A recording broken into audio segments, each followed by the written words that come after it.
Hello friends, welcome to our channel Lakshya law academy. आज इस video में मैं आपके लिए सिविल प्रोसीजर कोड 1908 के इम्पॉर्टेंट रूल्स लेकर आई हूं from order 20A to order 30। Previous videos में हम सीपीसी की इम्पॉर्टेंट सेक्शंस टिक मार्क कर चुके हैं, important rules of order 1 to 20 complete कर चुके हैं। ये जो रूल्स हैं जो मैं आपको इन वीडियोस के माध्यम से बताती हूँ, ये वो रूल्स हैं जो एग्जाम पॉइंट ऑफ व्यू से बहुत ज़्यादा इंपॉर्टेंट है, स्पेशली फॉर किसी भी स्टेट का प्रिलिमिनरी एग्जाम आप दे रहे हैं तो जो क्वेश्चंस सीपीसी में से रूल्स में से बनते हैं तो वो इम्पॉर्टेंट रूल्स जो है मैं आपको इस वीडियो के माध्यम से टिक करवा रही हूँ। सो स्टार्ट करते हैं हम आज का अपना वीडियो। और इम्पॉर्टेंट रूल्स पे जो ऑर्डर 20 तक हमने कंप्लीट कर लिए थे, तो नेक्स्ट ऑर्डर 20A से आज हमें स्टार्ट करना है। तो आप लोग अपने लिसनिंग एंड लर्निंग मोड पर आ जाइए, अपना बैरक उठा लीजिए, अपना पेन उठा लीजिए, पेंसिल उठा लीजिए और मेरे साथ टिक करना शुरू कीजिए important rules from order 20 to order 30। Order 30 के बाद के जो इम्पोर्टेंट रूल्स हैं वो मैं नेक्स्ट वीडियो में बताऊंगी। चलिए स्टार्ट करते हैं बिना टाइम वेस्ट किए हुए। हम देखिए ऑर्डर 20A, ऑर्डर 20 के बाद जो ऑर्डर है वो ऑर्डर 20A है, रिलेटेड टू कॉस्ट या खर्चे। तो इस ऑर्डर की आपको सिर्फ हेडिंग याद करना है। अगर क्वेश्चन बनेगा तो सिर्फ हेडिंग से बनेगा, एग्जाम पॉइंट ऑफ व्यू से बहुत ज्यादा इंपॉर्टेंट नहीं है, इसलिए सिर्फ 2 रूल्स हैं इसमें।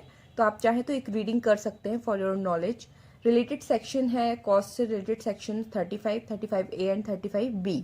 तो आप लोग चाहें तो यहीं पर हमेशा साथ में अपने याद रखने के लिए लिख सकते हैं कि ऑर्डर 35 से 35B तक की जो सेक्शंस हैं वो रिलेटेड है। ओके, देन आगे बढ़ते हैं ऑर्डर 21 की तरफ।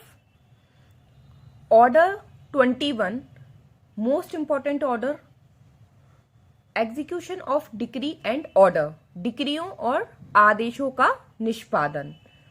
ये सबसे बड़ा ऑर्डर है। सबसे पहले तो आप लोगों को ये याद रखना है कि सबसे बड़ा या सबसे लेंदी ऑर्डर सीपीसी में कौन सा है, तो ऑर्डर 21। इसमें टोटल 106 रूल्स है, 106 रूल्स हैं इसमें, इसलिए ये सबसे बड़ा ऑर्डर है जिसमें सबसे ज्यादा रूल्स हैं। तो एग्जाम पॉइंट ऑफ व्यू से जो इम्पोर्टेंट रूल्स हैं जो यहाँ इस ऑर्डर से आपके एग्जाम में पूछे जा सकते हैं वो हम टिक करेंगे। तो जैसा कि आपको पता है कि मैंने आपको पहले भी वीडियोस में बताया गया है कि जिन रूल्स पे मैंने सर्कल बनाया हुआ है वो ऐसे रूल्स हैं जो ऑलरेडी एग्जाम्स में आए हुए हैं अलग अलग स्टेट के, और जिन पर मैंने सिंपली टिक मार्क किया है वो आ सकते हैं। तो बहुत सारे रूल्स हैं तो हम सारे भी नहीं पढ़ सकते, लेकिन मोस्टली छोड़ भी नहीं सकते, इसलिए जो रूल्स ऑलरेडी आ चुके हैं उन पर मैंने सर्कल किया हुआ है और जिनकी आने की संभावनाएं बनी रहती हैं उन पे टिक मार्क किया हुआ है। जैसे कि इसमें आप देख सकते हैं कि rule 1, modes of paying money under decree, decree के अधीन धन के संदाय की रीतियां। यहां से ऑलरेडी क्वेश्चन आ चुका है, इसमें पॉइंट्स दिए हुए हैं, आपको अंदर अच्छे से रीड करना है इसको। फिर rule 2, payment out of court to decree holder, डिक्रीदार को न्यायालय से के बाहर संदाय। ऑर्डर 1 और order 21 rule 1 and rule 2 is most important. यहाँ से क्वेश्चंस आ चुके हैं, इसको अच्छे से आपको पढ़ना है, अंदर भी रीड करना है और हेडिंग भी याद करना है। देन रूल 3 to 7, यहाँ से अभी तक कोई क्वेश्चन नहीं आया है और बहुत ज्यादा इंपॉर्टेंट भी नहीं है, तो आप इनको स्किप कर सकते हैं। आगे बढ़ते हैं, रूल 8, 9 ये भी आप छोड़ सकते हैं। उसके बाद रूल 10 एंड रूल 11, यहां से क्वेश्चन आ सकता है, application for execution and oral application. इसमें बताया कि आवेदन जो एग्जीक्यूशन के लिए लगाना है, निष्पादन के लिए, वो कैसे लगाया जाएगा, ओरल एप्लीकेशन की क्या वैल्यू है, लगा सकते हैं या नहीं लगा सकते। तो ये आपको रूल 10 एंड रूल 11 बहुत अच्छे से पढ़ना है। देन उसके बाद rule 15, application for execution bye joint decree holder, संयुक्त डिक्रीदार द्वारा निष्पादन के लिए आवेदन। इसे भी आप एक बार अंदर से पढ़ें, यहां से क्वेश्चन बन सकता है। 10 उसके बाद rule 18 to 22 are important, 18, 19, 20, 21 and 22। इसे भी आप एक बार रीड करें। Execution in case of cross decree, execution in case of cross claim and same decree rule 19, rule 20 cross decree and cross claim in mortgage suit. 21 की heading important है, simultaneous execution, एक साथ निष्पादन कहाँ बताया गया है, ऑर्डर 21 रूल 21। तो इसका आपको रूल याद रखना है बाय हेडिंग से यहां से क्वेश्चन बन सकता है। Then rule 22 notice to show cause against execution in cases in certain cases, कुछ दशाओं में निष्पादन के विरुद्ध हेतु दर्शित करने की सूचना। तो ये थोड़ा सा इंपॉर्टेंट है, तो इसको एक बार आप अंदर रीड कर लें तो चीजें क्लियर हो जाएंगी। ये एग्जाम पॉइंट ऑफ व्यू से इंपॉर्टेंट नहीं है, बट आप सेक्शंस जब पढ़ेंगे तो एग्जीक्यूशन से रिलेटेड जो सेक्शंस आप पढ़ेंगे तो वहां पर आपको ये एक प्रोसीजर बताएगा। तो मेंस में जब आपको आंसर राइटिंग करनी है तब के लिए ये रूल इंपॉर्टेंट है। Then rule 23 procedure after issue of notice, ये 22 के साथ ही पढ़ा जाता है 23, इसलिए 22 प्लस 23 साथ में पढ़ा जाएगा। सूचना के निकाले जाने के पश्चात क्या प्रक्रिया होगी, ये चीज। आगे बढ़ते हैं। रूल 24, 25 छोड़ सकते हैं आप। देन रूल 26 व्हेन कोर्ट में स्टे एग्जीक्यूशन, न्यायालय निष्पादन को कब रोक सकेगा, और इसके अंदर एक सब हेडिंग दी है power to require security from or impose conditions upon judgment debtor. तो ये भी आपको रीड करना है एक बार। देन इसके बाद 30 section 30 decree for payment of money, 31 decree for specific movable property, 32 decree for specific performance for restitution conjugal rights or for an injunction. तो इसको एक बार आपको अंदर रीड करना है, यहाँ से क्वेश्चंस जो है आपके बन सकते हैं। उसके बाद 33 रूल 34 आपको स्किप कर देना है। Then rule 35 decree for immovable property, यहाँ से क्वेश्चन डेफिनेटली आ सकता है, तो इसको बिल्कुल नहीं छोड़ना है कि स्थावर संपत्ति के लिए डिक्री से संबंधित क्या रूल है। तो ये आप एक बार इसको अंदर रीड करें, यहाँ अंदर से क्वेश्चन बन सकता है। देन उसके बाद रूल 39 सब्सिस्टेंस अलाउंस, इससे रिलेटेड सेक्शन है आपकी सेक्शन 57, मैंने यहाँ पर लिख कर भी रखी है, आप भी यहाँ पर लिख लें साथ में। कभी भी कोई कोरिलेटेड सेक्शन हो तो हमेशा रूल के साथ मेंशन करें, ताकि आपको कभी भविष्य में जब आप मेंस राइटिंग करें तो आप लिख सके कि हाँ भाई रिलेटेड रूल भी हमने पढ़ा है। तो ऑर्डर 21 रूल 39 जीवन निर्वाह भत्ते की बात करता है, और सेम चीज आपको सेक्शन 57 में भी मिलेगी। देन उसके बाद रूल 40 से लेके 42 तक आप स्किप कर सकते हैं, इतना इंपॉर्टेंट नहीं है ये पार्ट, तो आप रूल 40 to 43 छोड़ सकते हैं।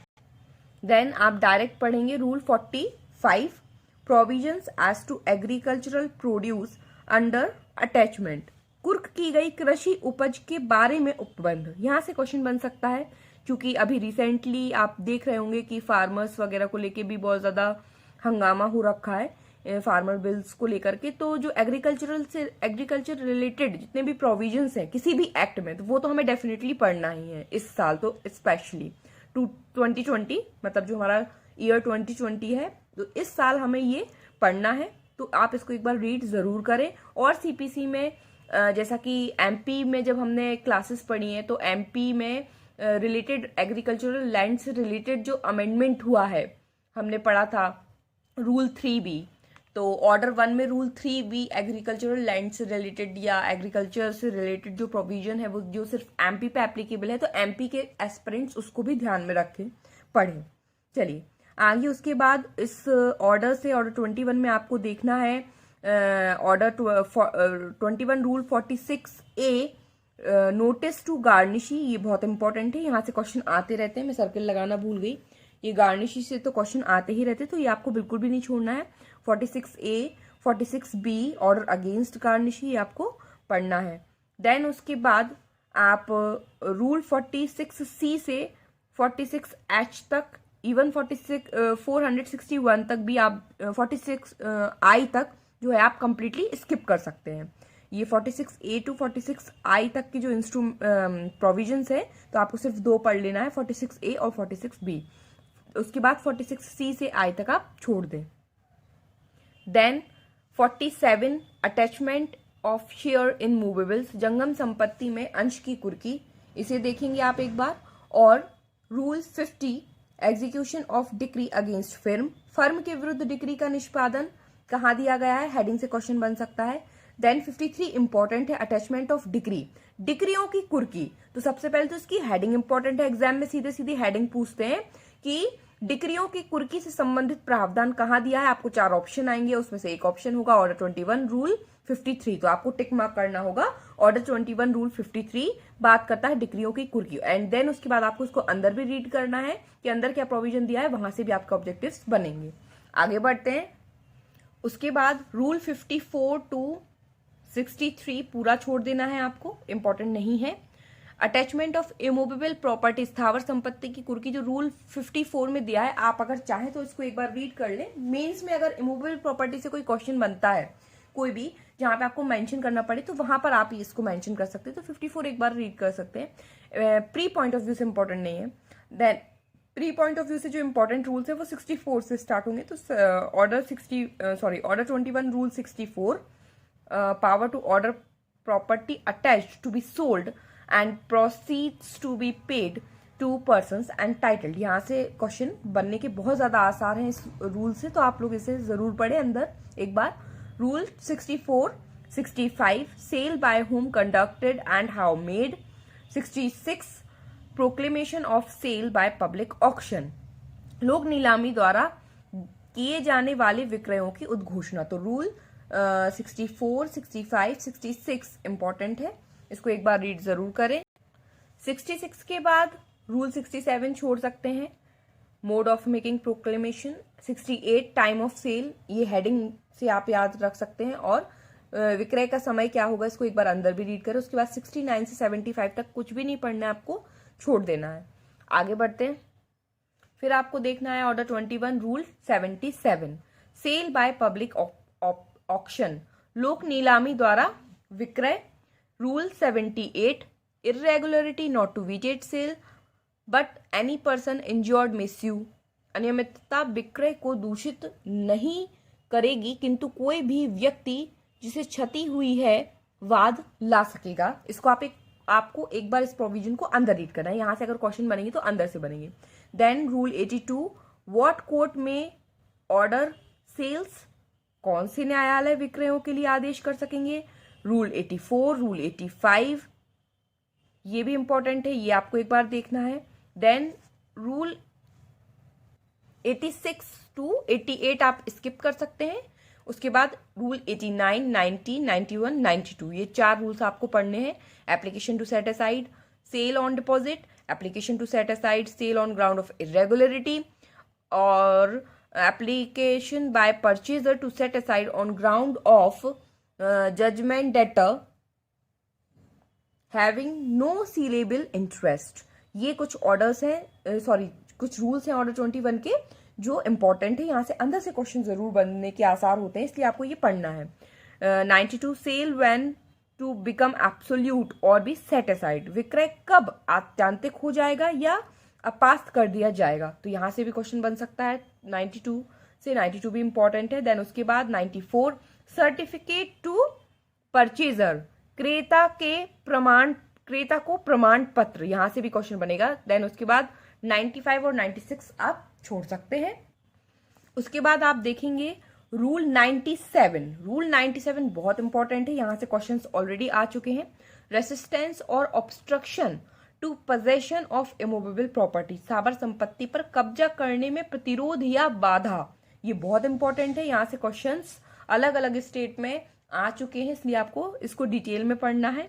देन उसके बाद 98 से 104 तक आप बिल्कुल स्किप कर सकते हैं, और लास्ट 105 एंड 106 आप पढ़ेंगे। Hearing of application and setting aside order passed x Partey etcetera, ये 2 जो रूल्स हैं लास्ट के, ये इंपॉर्टेंट है, ये एक बार आप रीड करेंगे। देन उसके बाद ये हमारा ऑर्डर 21 कंप्लीट होता है। इसमें हमने इसमें 41 रूल्स जो है सिलेक्ट किए हैं। 106 में से 41 रूल्स तो आपको पढ़ना ही पड़ेंगे एग्जाम पॉइंट ऑफ व्यू से। चलिए आगे बढ़ते हैं हम अपने नेक्स्ट ऑर्डर की तरफ।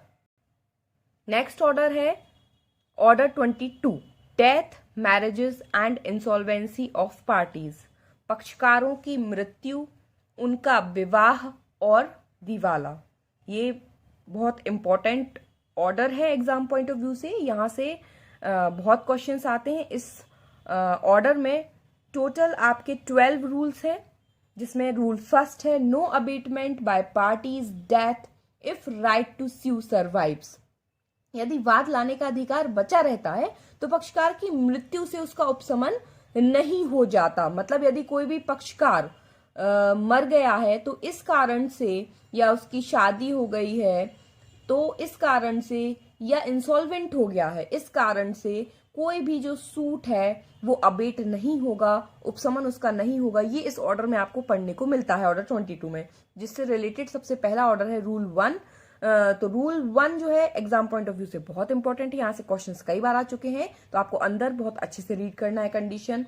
देन उसके बाद रूल 2, रूल 3, रूल 4 भी आप एक बार रीड करेंगे, क्योंकि इस ऑर्डर में से किसी भी रूल में से क्वेश्चंस फ्रेम हो सकता है, क्योंकि ये ऑर्डर पूरा बहुत इंपॉर्टेंट है। रूल 4A भी एक बार रीड करेंगे। Then rule 5 and 6 most important, determination of question as to legal representative and no abatement by reason of death after hearing. सुनवाई के पश्चात मृत्यु हो जाने से उपशमन नहीं होगा। डायरेक्ट यहां से क्वेश्चन आता है कि ये प्रावधान कहाँ दिया गया है, तो आपको टिक करना होगा। ऑर्डर 22 रूल 6 में बताया है कि सुनवाई के पश्चात मृत्यु हो जाने से उपशमन नहीं होगा। या डायरेक्ट आपको ऑप्शन कैसे आएंगे कि क्या सुनवाई के पश्चात किसी पक्षकार की मृत्यु हो जाती है तो उसका परिणाम क्या है। 4 ऑप्शन देंगे, उपशमन होगा, नहीं होगा, या जो 2000 ऑप्शन आएंगे तो आपको लगाना ऑप्शन उपशमन नहीं होगा, अबेटमेंट नहीं होता है। तो ये इस तरीके के क्वेश्चन यहाँ से आते हैं, ध्यान में रखना है आपको। अंदर आप एक बार रीड करेंगे। उसके बाद रूल 7 भी पढ़ेंगे।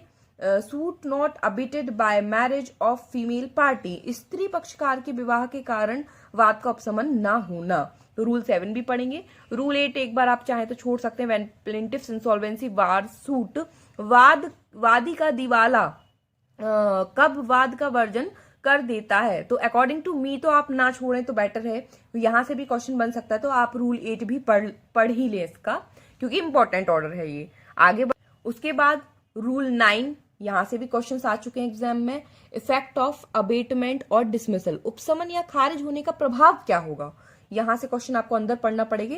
अंदर जो इसका प्रोविजन है वहां से आपको ऑब्जेक्टिव्स मिलेंगे एग्जाम में। Rule 10, procedure in case of assignment before final order in suit, वाद में अंतिम आदेश होने के पूर्व समानुदेशन की दशा में प्रक्रिया, ये आप चाहें तो छोड़ सकते हैं। रूल 10A एक बार रीड करेंगे। Duty of pleader to communicate to court death of a party, न्यायालय को किसी पक्षकार की मृत्यु की संसूचना कौन देगा, तो ये रूल आपको बताता है कि प्लीडर का कर्तव्य है उस न्यायालय को सूचित करना कि पक्षकार की मृत्यु हो गई। यहां से क्वेश्चन बन सकता है। 11 में application of order to appeal and 12 यहां से भी क्वेश्चन आ चुका है रूल 12 से, application of order to proceeding, आदेश की कार्यवाहियों को लागू होना, तो ये रूल 12 ऑर्डर 22 का जो है यहां से भी क्वेश्चन आ चुका है, तो आपको अंदर रीड करना है। आगे बढ़ते हैं नेक्स्ट ऑर्डर की तरफ। नेक्स्ट ऑर्डर है आपका order 23, withdrawal and adjustment of suit, ये भी इंपॉर्टेंट है, यहां से भी क्वेश्चन आते हैं। तो रूल 1 जो है इसमें टोटल 4 ही रूल है, बहुत ज्यादा बड़ा ऑर्डर नहीं है, सिर्फ इसमें 4 ही रूल्स हैं। और एक बार अगर आप चारों रूल्स को रीड कर लें तो बेटर है एग्जाम पॉइंट ऑफ व्यू से। जिसका इस ऑर्डर का 23 का वादों का प्रत्याहरण और समायोजन, इसका रूल 1 तो इंपॉर्टेंट है, यहाँ से ऑलरेडी क्वेश्चन आ चुके हैं। विड्रॉल ऑफ सूट और abandonment of part of claim, वाद का प्रत्याहरण या दावे के भाग का परित्याग करना या कर देता है यदि कोई पार्टी, तो उसका क्या इफेक्ट है ये आपको पढ़ने मिलेगा अंदर, तो आप पढ़ें, यहाँ से ऑप्शंस आपको मिलेंगे अंदर से प्रोविजन से, और आपको सॉल्व करने में आसानी होगी। देन रूल 1A एंड 2 आप छोड़ सकते हैं। रूल 3, कॉम्प्रोमाइज ऑफ सूट, वाद में समझौता, ये यहां इसी को बोला जाता है कंसेंट डिक्री। तो यहां से आपको क्वेश्चन बन सकता है कि कंसेंट डिक्री को कहां बताया गया है, किस प्रोविजन में सीपीसी में बताया, तो आपको याद रखना है ऑर्डर 23 रूल 3 बात करती है कंसेंट डिक्री की, कॉम्प्रोमाइज ऑफ सूट, तो इसको आप एक बार अंदर रीड जरूर करें। Then order 3A, bar to suit, order 3B, no agreement or compromise to be entered in a representative suit without leave of court. तो रूल 3A 3B जो है वो रिलेटेड है कंसेंट डिक्री से, इसलिए आप एक सीरीज में इन रूल्स को जरूर पढ़ें। रूल 4 जो है आप छोड़ सकते हैं, डिक्रियों के निष्पादन की कार्यवाहियों पर प्रभाव पड़ना, इसको आप स्किप कर सकते हैं। देन उसके बाद नेक्स्ट जो ऑर्डर है हमारा वो है ऑर्डर 24। आप देख सकते हैं कि इस ऑर्डर पे क्रॉस लगा हुआ है, इस ऑर्डर पे।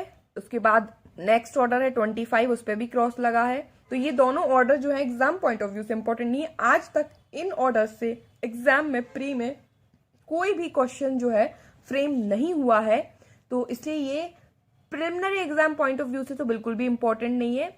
हाँ, मेंस में यदि आपको कोई आंसर राइटिंग आप कर रहे हो और वहां पे आपको कुछ मेंशन करना है अपने आंसर को इफेक्टिव बनाने के लिए, तो आप इनका कोई प्रोविजन अपने अकॉर्डिंग आंसर में मेंशन कर सकते हैं।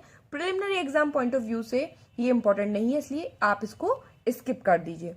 उसके बाद आता है ऑर्डर 26 कमीशन। ये बहुत इंपॉर्टेंट है मेंस के लिए भी, प्री के लिए भी। यहाँ पे आपको मेंस में भी लिखने के लिए क्वेश्चन बनेंगे, प्री में तो आते ही हैं। तो ऑर्डर 26 कमीशन, तो पहले तो हेडिंग ही इंपॉर्टेंट है, हेडिंग ही पूछ लेते हैं कि कमीशन से रिलेटेड ऑर्डर कौन सा है, ऑर्डर 26 याद रखना है। देन इसके बाद इसका रूल 1 जो है, यहाँ से ऑलरेडी क्वेश्चंस आ चुके हैं बहुत सारे। केसेस इन विच कोर्ट में issue commission to examine witness, कि वे मामले जिनमें न्यायालय साक्षी की परीक्षा करने के लिए कमीशन निकाल सकेगा। कौन कौन से मैटर्स है, तो आपको इसमें अंदर मैटर्स पढ़ने मिलेंगे, कौन कौन से मैटर्स हैं जिनके लिए कमीशन निकाला जाता है। बहुत इंपॉर्टेंट है, अंदर भी पढ़ना है, हेडिंग भी याद रखना है। आगे बढ़ते हैं। ऑर्डर 26 में टोटल 22 रूल्स हैं, ध्यान रखिएगा।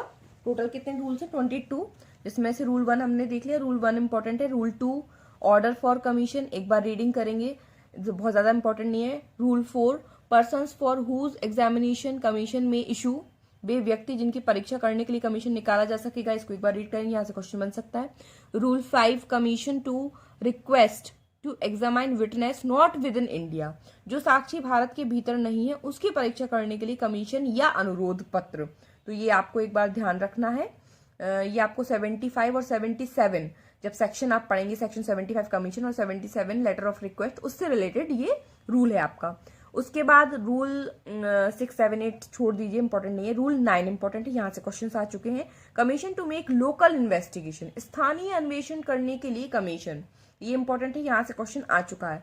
एक्चुअली में जो सेक्शन 75 है कमीशन की, जो सेक्शन 75 है, तो जब आप वो पढ़ेंगे सेक्शन 75 कमीशन, तो कमीशन किस किस चीज के लिए निकाला जाता है, तो वहां पे आपको टोटल आपको 7 पॉइंट्स मिलेंगे। तो 7 पॉइंट्स जो है कि किस किस के लिए कमीशन निकाला जाता है, वो 7 पॉइंट से रिलेटेड रूल्स हैं यहाँ पर इस ऑर्डर में आपको मिलेंगे 26 में। तो जैसे 9 है, रूल 9 है, रूल 10A है, रूल 10B है, 11 है, 13 है, ये जो है उससे सेक्शन 75 में जो पॉइंट्स बताए गए हैं 7, उनसे रिलेटेड है, इसलिए आपको ये पढ़ना है और इम्पोर्टेंट भी है। तो रूल 9 इंपॉर्टेंट है, पूरा पढ़िएगा आप इसके। आगे बढ़ते हैं। रूल 9 के बाद rule 10A commission for scientific investigation. तो रूल इसका आपको हेडिंग याद रखना है, ये भी सेक्शन 75 में जो एक ग्राउंड है उससे रिलेटेड रूल है। Rule 10B commission for performance of ministerial act, ये भी 75 का एक ग्राउंड है। 10C commission for sale of movable property, ये भी सेक्शन 75 का एक ग्राउंड है। 11 commission to examine or adjust account, ये भी 75 का एक ग्राउंड है। 13 commission to make partition of immovable property, स्थावर संपत्ति का विभाजन करने के लिए कमीशन, ये भी 75 का ग्राउंड है और ये उसी से रिलेटेड रूल्स है, इसलिए आपको इसको एक बार रीड करना है। 10A भी इंपॉर्टेंट है, यहां से क्वेश्चंस आ चुका है, आप देख सकते हैं सर्कल बना हुआ है। उसके बाद 14 आप छोड़ सकते हैं। 15 expenses of commission to be paid into court, commission के जो व्यय होंगे वो कहाँ जमा किए जाएंगे? न्यायालय में जमा किए जाएंगे। हेडिंग से ही क्वेश्चन बनेगा, इसलिए आप सिर्फ हेडिंग याद रख लें, इतना ठीक है। उसके बाद सेक्शन बोल रही हूँ, ऑर्डर 26 के जो बाकी के रूल्स हैं 16 से लेकर के 22 तक के, ये आप पूरे छोड़ सकते हैं, ये इंपॉर्टेंट नहीं है। तो आप देख सकते हैं मैंने टिक भी मार्क नहीं किया हुआ है, तो आप ये सब स्किप कर सकते हैं। 16, 16A, 17, 18, 18A, 18B, 19, 20, 21 एंड 22, ये सभी आप छोड़ दीजिए। आगे बढ़ते हैं नेक्स्ट ऑर्डर। उसके बाद है आपका नेक्स्ट ऑर्डर 27, जो कि रिलेटेड है सेक्शन 79 से। याद रखिए, suit by or against government और public officers in their official capacity. तो ये आपको कहाँ मिलता है पढ़ने को? सेक्शनों में, सेक्शन 79। तो यहीं पर आप हमेशा मेंशन कर लें कि ये जो ऑर्डर है वो किससे रिलेटेड है? सेक्शन 79 से। सरकार के विरुद्ध या सरकार के द्वारा वाद लाना, तो रूल 1 इसका इंपॉर्टेंट है, यहाँ से क्वेश्चंस आ चुके हैं। Suit by or against government, सरकार के द्वारा या सरकार के विरुद्ध वाद लाना, तो इसको आप अंदर पढ़े, अंदर से जो है यहाँ से क्वेश्चन बनेगा। रूल 1 ही इसका इंपॉर्टेंट है, बाकी रूल 2 से लेके 5B तक कोई इंपॉर्टेंट नहीं है, आप चाहे तो पूरा स्किप कर सकते हैं। 2, 3, 4, 5A एंड 5B जो इसका रूल है वो आप छोड़ सकते हैं। उसके रूल 6, 7, 8 ये भी आप स्किप कर सकते हैं। रूल 8A एंड 8B इसे आप एक बार पढ़ें, यहां से क्वेश्चन बन सकता है। Rule 8A, no security to be required from government or a public officer in certain cases. कुछ मामलों में सरकार से या लोक अधिकारी से कोई प्रतिभूति अपेक्षित ना की जाएगी। तो कंडीशंस आपको मिलेंगी कि कौन से है वो मैटर्स जब नहीं लिया जाएगा। तो ये इसको एक बार आप रीड करें। 8B में definition of government and government pleader बताया है, तो इसलिए आपको पढ़ना कि आपसे पूछ लें कि किस ऑर्डर में गवर्नमेंट या गवर्नमेंट प्लीडर को परिभाषित किया गया। तो आपको याद रखना है order 27 rule 8B define the term government and government pleader, अगर आपसे ऑर्डर में पूछे तो। बाकी डेफिनेशन क्लॉज में पूछे तो वहां तो हम गवर्नमेंट प्लीडर पढ़ ही चुके हैं, ठीक है। तो सरकार और सरकारी प्लीडर की परिभाषा ऑर्डर्स में कहाँ दी गई है, तो ऑर्डर 27 रूल 8B में दी गई है, ध्यान रखिएगा और इसको एक बार अंदर भी पढ़िएगा। उसके बाद रूल 27A अगेन क्रॉस लगा हुआ है, ये एग्जाम पॉइंट ऑफ व्यू से बिल्कुल इंपॉर्टेंट नहीं है, preliminary exam point of view से। प्रिलिमिनरी एग्जाम में आपका अभी तक इस ऑर्डर से कोई भी क्वेश्चन नहीं बना है, तो ऑर्डर 27A आपको पूरा स्किप कर देना है। Then order 28 suit by or against military और नेवल मैन और एयरमैन, नौ सैनिक या नौसैनिक या वायु सैनिक द्वारा या उनके विरुद्ध वाद, ये भी एग्जाम पॉइंट ऑफ व्यू से इंपॉर्टेंट नहीं है, यहां से अभी तक कोई क्वेश्चन नहीं आया, छोड़ सकते, सिर्फ हेडिंग याद रखेंगे। इन ऑर्डर्स की जहां रूल्स से क्वेश्चंस नहीं बने तो आपको क्या करना है, इनकी हेडिंग्स बस याद रखना है कि ऑर्डर 27A में क्या है, ऑर्डर 28 में क्या है, तो हेडिंग याद रखें बस। अगर कभी क्वेश्चन आया भी तो हेडिंग से पूछ लेंगे ज्यादा से ज्यादा, अंदर से अभी तक आया नहीं, इसलिए आप ऑर्डर 28 भी छोड़ दें। उसके बाद ऑर्डर 29 ऑर्डर जो है suit by or against corporation, ये भी इंपॉर्टेंट नहीं है, इसे भी आप छोड़ दीजिए, अभी तक इसमें से भी कोई क्वेश्चन नहीं आया है, सिर्फ हेडिंग याद रखना है। एंड लास्ट आज के वीडियो का हमारा last order, order 30, suit by or against firms and persons carrying on business in names other than their own. फर्मों के या अपने नामों से भिन्न नामों में कारोबार चलाने वाले व्यक्ति द्वारा या उसके विरुद्ध वाद, ऑर्डर 30। यहां से भी एग्जाम में प्रिलिमिनरी में कोई क्वेश्चन आज तक नहीं आए हुए हैं, तो ये आप जो है छोड़ सकते हैं इसको from the point of preliminary exam. अभी हम सिर्फ प्रिलिमिनरी एग्जाम की बात करें।